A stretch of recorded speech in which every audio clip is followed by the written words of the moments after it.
एक एनिमल जैसी फिल्म, मैं बहुत खुल के बोलना पसंद करता हूँ, एनिमल जैसी एक फिल्म हमारे समाज को कम से कम 10 साल पीछे ले जाती। One thing I'll tell you, like people who criticized very badly, film-related people who criticized Animal, everybody says, but Ranbir to tod diya. Salman খানের সিকান্দার হোক বা রণবীর কাপুরের এনিমেল, বিতর্ক যেন কিছুতেই পিছু ছাড়ছে না। এনিমেল নিয়ে যতটা না আলোচনা হয়েছে তার চেয়ে বেশি হয়েছে সিনেমার স্টোরি বা কালার টোন নিয়ে সমালোচনা।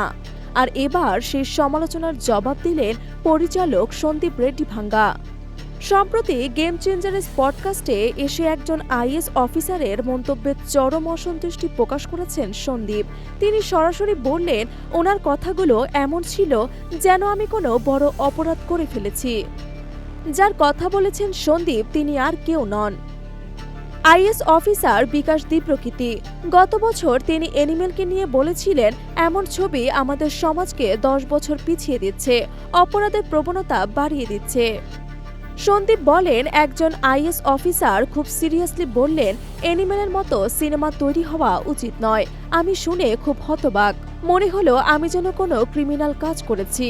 ওনার বক্তব্য ছিল এমন, বলিউডে 2 ধরনের সিনেমা বানানো হয়, একদিকে 12 ফেল এর মতো অনুপ্রেরণামূলক সিনেমা বানানো হয়, আর অন্যদিকে বানানো হয় এনিমেলের মতো জঘন্যতম সিনেমা। এখানেই থামেননি কবির সিং এর পরিচালক।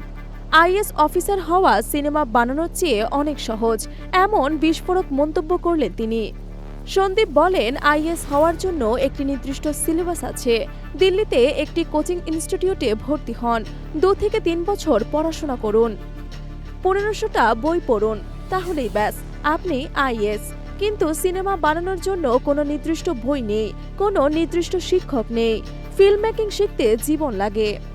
এনিমেলের হিংস্রতা, সংলাপ, নারীবাদ বিরোধী টোন সবকিছু নিয়েই আলোচনার সমালোচনার ঝড় উঠেছে। কিন্তু সন্দীপের মতে সিনেমা সমাজকে পিছিয়ে দেয় না, সমাজকে আয়নার সামনে দাঁড় করিয়ে দেয়। তবে কি বিতর্কের ঝড় সামলেও সন্দীপ নতুন কিছু ভাবছেন, নাকি এনিমেল পার্ট 2 এর আবারও তুফান তুলবেন? সময় তার উত্তর দেবে।